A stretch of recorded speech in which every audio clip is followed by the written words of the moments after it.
तो नमस्कार, आप सबનું વેલકમ છે, સ્વાગત છે। હવે ફર્સ્ટ સ્ટેપ કંપની હરેક પ્રોડક્ટનું પ્રમોશન કરીએ છીએ, જેમાં હેલ્થ કેર આવી ગઈ। હરેક જગ્યાએ હેલ્થ કેરનું બી એક સરસ રિઝલ્ટ છે। એની સાથે સાથે એગ્રીકલ્ચરની બી આપણી પાસે પ્રોડક્ટ છે, જેમાં ઓર્ગેનિક પ્રોડક્ટ છે આપણી પાસે, તો એનું બી હરેક જગ્યાએ રિઝલ્ટ મળ્યું છે। તો એવી જગ્યાએ આપણે એક ખેડૂતને આપેલી છે। તો રૂબરૂ આપણે ખેડૂતના મોડેથી આપણે સાંભળીશું કે કેવું રિઝલ્ટ મળ્યું છે। તો આવો ખેડૂતના મોડે સાંભળીએ આપણે। તો રમેશભાઈ કેમ છો? બસ બસ મજામાં કે મજામાં? મજામાં। Okay okay. તો સર શું તમે યુઝ કર્યું હતું? કઈ પ્રોડક્ટ વાપરેલી?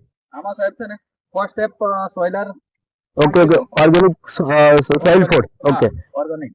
અને આમાં કેવું હતું કે આ 6 થી 7 વર્ષ આમ બંજર આમ છે પડી રહેલી। અચ્છા, 6-7 વર્ષથી કશું થતું નતું, આમ એ જંગલ જેવું હતું, મતલબ નથી કરી તમે? ઓકે ઓકે, જોરદાર। શરૂઆત કરી, સાફ સફાઈ કરી, અને સાફ સફાઈ કરીને પછી અમે લોકો મકાઈની વાવણી કરી। ઓકે, અને એમાં એરિયલ ડીપી નો એક પણ દાણો નહીં નાખ્યો, ઓકે, ઓરિજિનલ આપણું ફર્સ્ટ સ્ટેપ નું ખાતર નાખ્યું છે। એક બી દાણો નહીં નાખ્યો? ઓકે ઓકે, તમે થોડો જો કેવો મસ્ત આટલા આટલા દાડા। ઓકે, સરસ સરસ। આ બાજુ જોરદાર જોરદાર, જબરજસ્ત। કેટલા દિવસ થશે લગભગ રહે સર? આ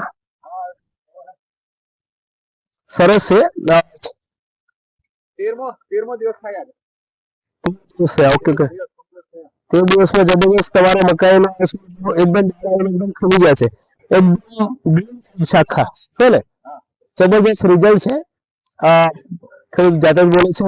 ઓકે, 4-5 વર્ષથી આ જમીન ખેતી જ નથી કરી, મતલબ પથ્થર હતું પડી રહેલું, અને 5 વર્ષથી ખેતી કરી, મતલબ આ સાલ, અને કોઈ એક બી કે ઈડીનો દાણો બી નાખ્યો એવું કેવું છે એમને ખેડૂતને। તો છતાં બી જબરજસ્ત રિઝલ્ટ મળ્યું છે। આપણું ઓર્ગેનિક સોઇલ ફૂડ છે। તો ઓકે, થેન્ક યુ।